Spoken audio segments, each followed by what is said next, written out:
मेरी दृष्टि में द्यूत क्रीड़ा एक व्यसन है जो मनुष्य की मति हर लेता है। अंगराज, ये राज्यसभा का नियम भी है और नैतिक बंधन भी कि जब बड़े विचार विमर्श कर रहे हों तो छोटों को बीच में नहीं बोलना चाहिए। महाराज ठीक कहते हैं। और मेरे विषय में आपका क्या कहना है गांधार नरेश? मैं इस सभा में सबसे अधिक ज्येष्ठ हूं। मेरा मानना भी वही है जो अंगराज का।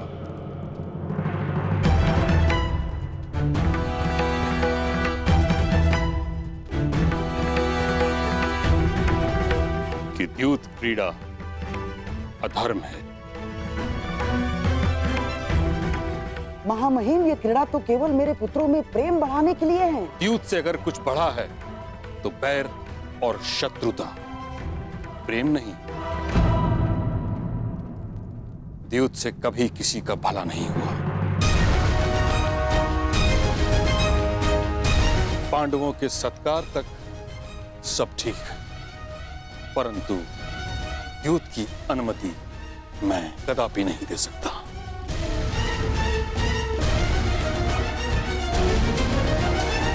परंतु महामहिम, अतिथि का स्वागत और मनोरंजन उनकी रुचि के अनुसार ही तो होना चाहिए ना।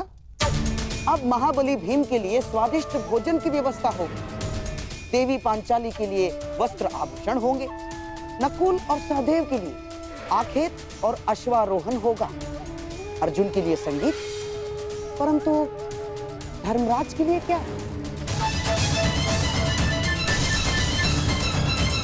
जिस सम्राट के सम्मान के लिए समारोह कर रहे हैं उनकी तो केवल एक ही रुचि है, द्यूत, चौसर महाराज।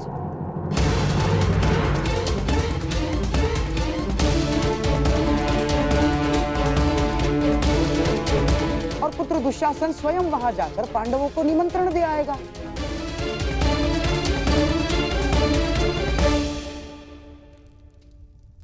पांडव और कौरव साथ में खेलेंगे तो आपस का बैर भी समाप्त हो जाएगा। इसमें बुराई क्या है महामहिम? आपत्ति इस बात की है गंधार राज कि आपकी रुचि भी केवल दूध में है। बीते कल में हस्तिनापुर ये अनुभव कर चुका है कि जिस विषय में आपकी रुचि रही उस विषय का परिणाम शुभ नहीं रहा।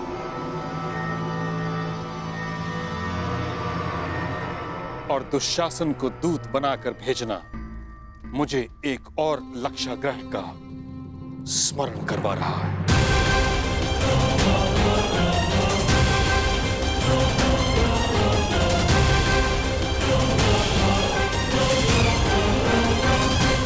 परंतु पितामह, इसमें समस्या क्या है? द्यूत क्रीड़ा एक सामान्य खेल ही तो है। परंतु मेरा इतना विरोध होने के पश्चात भी द्यूत क्रीड़ा का इतना समर्थन असामान्य है दुर्योधन। बुराई ये है कि शास्त्रों में दूत को अधर्म कहा गया है।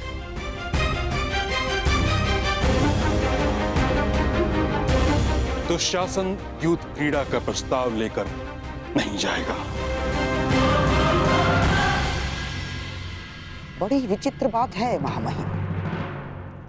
एक भूल को क्या जीवन भर नहीं भूलेंगे आप? प्रायश्चित का एक अवसर नहीं देंगे? ठीक है, यदि आपको मेरा दुशासन को निमंत्रण लेकर भेजना षड्यंत्र लग रहा है तो आप धर्मात्मा विदुर को निमंत्रण लेके भेज सकते हैं।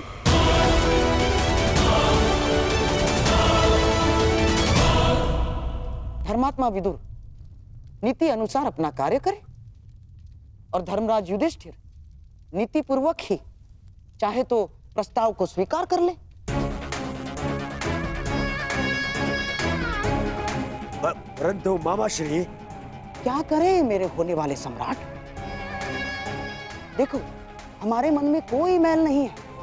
परंतु महामहिम भीष्म और तुम्हारे परम मित्र कर्ण को यह सिद्ध करने के लिए धर्मात्मा विदुर को यदि निमंत्रण लेके भेजा जाता है तो इसमें मुझे कोई आपत्ति नहीं है ना।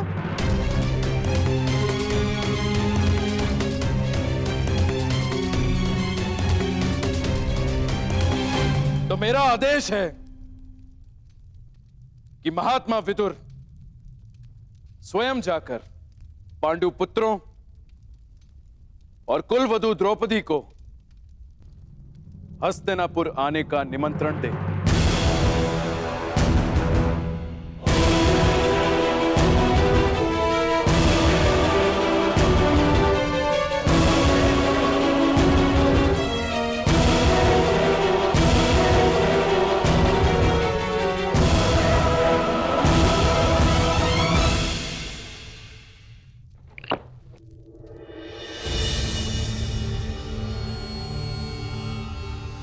मामाश्री, आपने स्वयं विदुर को वहां जाने को क्यों कहा?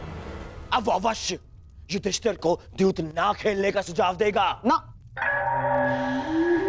महात्मा विदुर यहां से हस्तिनापुर का दूत बनकर जा रहा है और वहां धर्मराज युधिष्ठिर उसका सम्राट बनकर स्वागत करेगा।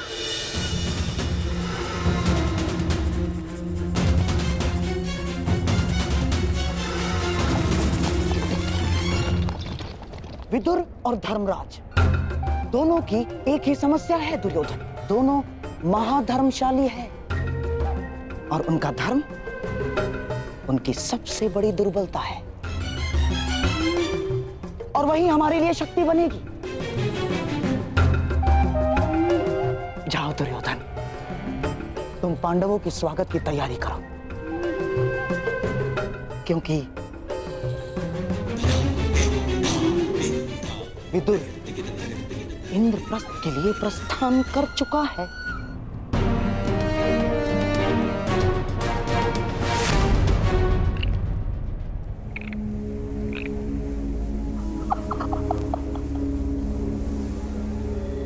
जब दो धर्मात्मा मिलकर बैठेंगे तो मंथन से केवल धर्म ही निकल कर आएगा।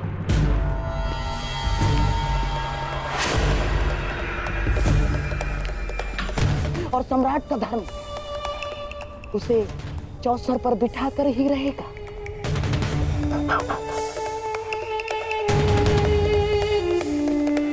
क्योंकि सम्राट युद्ध और द्यूत के निमंत्रण को कभी अस्वीकार नहीं कर सकता ना।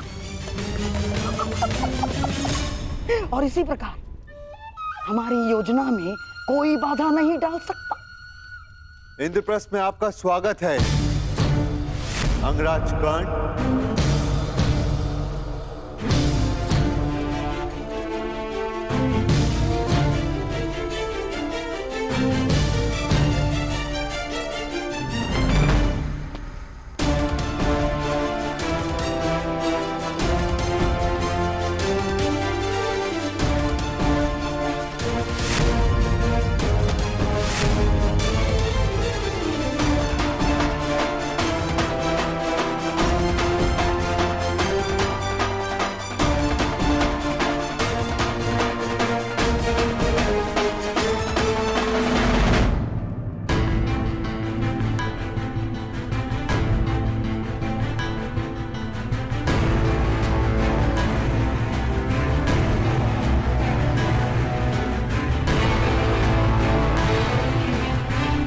कहिए अंगराज,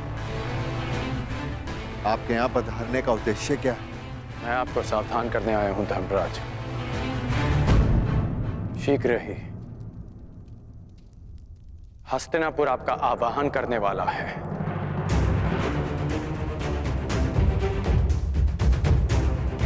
एक निमंत्रण आने वाला है।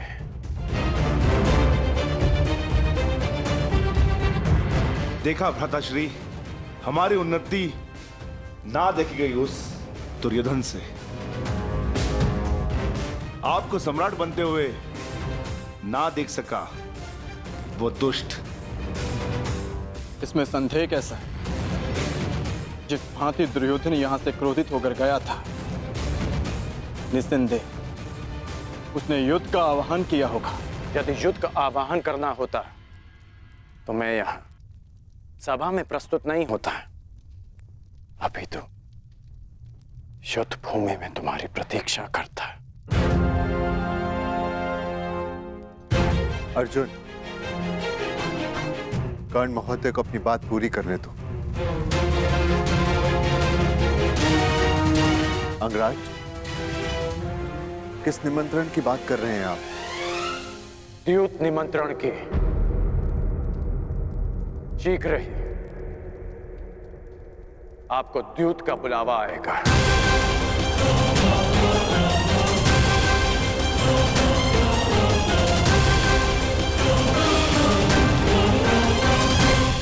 मैं आपको सावधान करता हूं कि उस निमंत्रण को स्वीकार मत करना।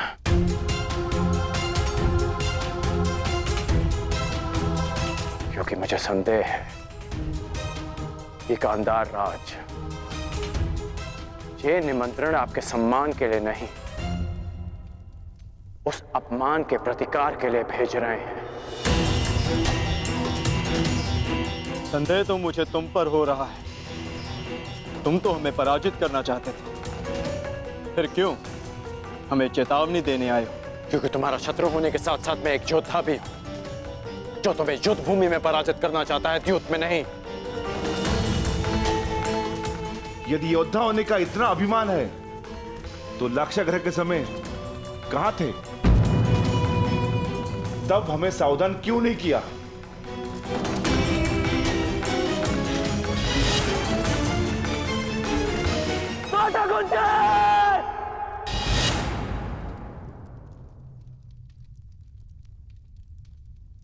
उस समय कुछ नहीं कर पाया, इसलिए इस समय प्रयास करने आया।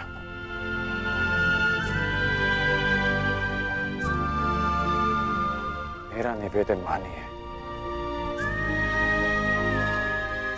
इस निमंत्रण को स्वीकार मत कीजिए। परंतु अंगराज, धर्म ये कहता है कि सम्राट युद्ध और द्यूत के निमंत्रण को अस्वीकार नहीं कर सकते।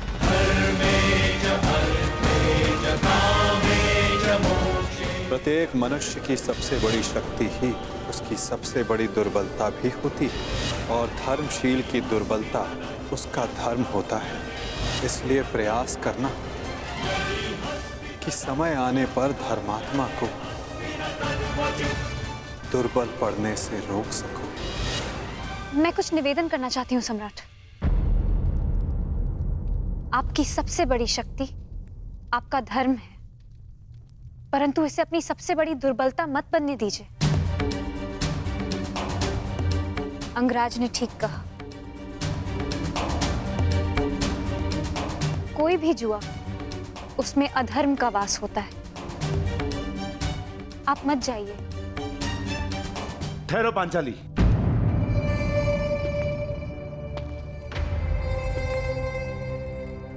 कर्ण ने तुम्हारी एक बार रक्षा की, इसका अर्थ यह नहीं कि हम इस पर विश्वास कर ले।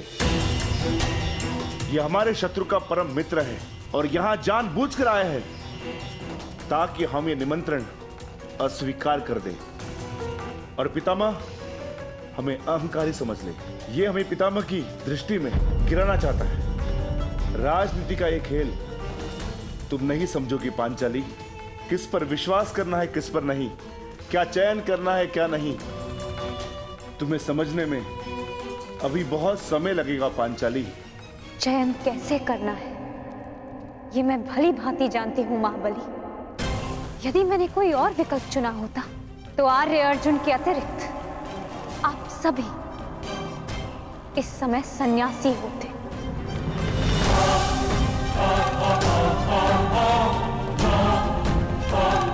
और उससे भी पूर्व यदि मैंने अपने चयन में थोड़ा सा भी परिवर्तन किया होता तो आर्य अर्जुन भी स्वयंवर में मेरा वरण ना कर पाते।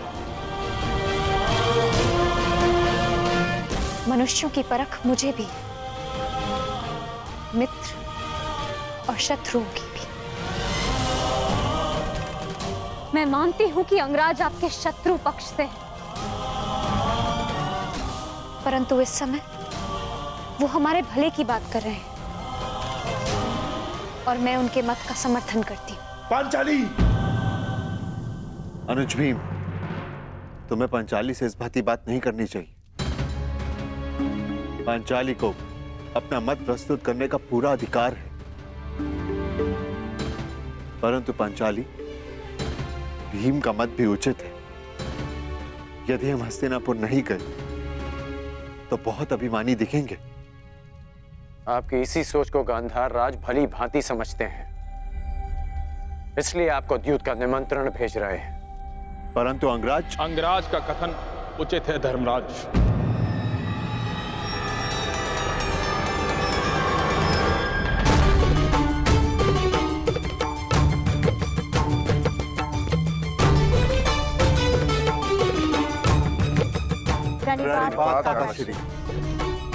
आयुष्मान भव। मैं वही निमंत्रण लेकर आया हूं जिसका वर्णन अंगराज कर रहे थे। मैं अंगराज का समर्थन करता हूं।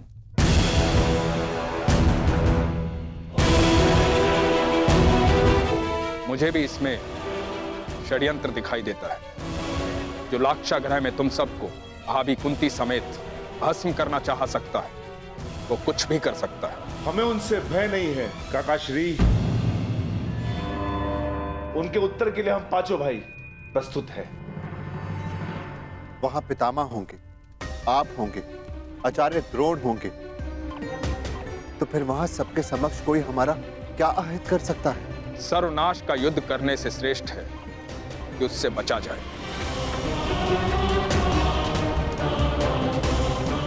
कीचड़ में गिरने से कदाचित बाहर आ जाए और वस्त्र मैले हो ही जाते, उससे बचना ही श्रेष्ठ है। सर्वश्रेष्ठ युद्ध वो होता है पुत्र जो युद्ध ना हो। और धर्म क्या कहता है काकाश्री? धर्म ये कहता है कि युद्ध और द्यूत के निमंत्रण को नकारा नहीं जा सकता, लेकिन निर्णय आपका है, क्योंकि द्यूत भी धर्म नहीं है।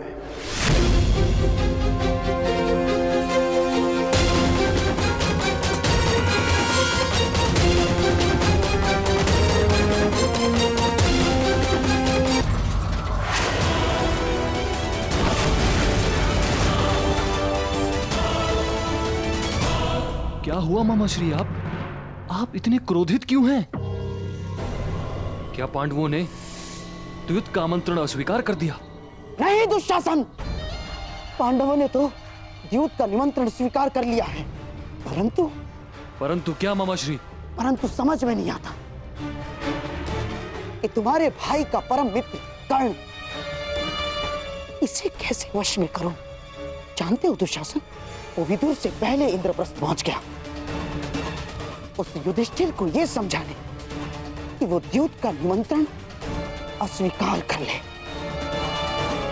पांडवों की एक ढाल कृष्ण को शल्य के साथ युद्ध में फंसा दिया है मैंने, परंतु इस कर्ण का क्या करूं जो हमारे ही विरुद्ध शस्त्र बनकर खड़ा हो गया है? जैसे बात करता हूं वही समझाएंगे उस सूत पुत्र को। नहीं दुशासन, नहीं ना। दुर्योधन ने यदि कर्ण से बात की तो वो रुकेगा नहीं, उल्टा उसे यह संदेह हो जाएगा कि हम द्यूत क्रीड़ा में कुछ करने वाले हैं, तो फिर से हमारे मार्ग में वो कांटा बनकर खड़ा हो जाएगा। तो आप ही बताइए मामाश्री, क्या किया जाए? मैं कुछ कर सकता हूं? अवश्य दुशासन, तुम जाओ और पांडवों के सम्मान और सत्कार की तैयारी करो। हमारे प्रिय पांडव हस्तिनापुर पधार रहे हैं।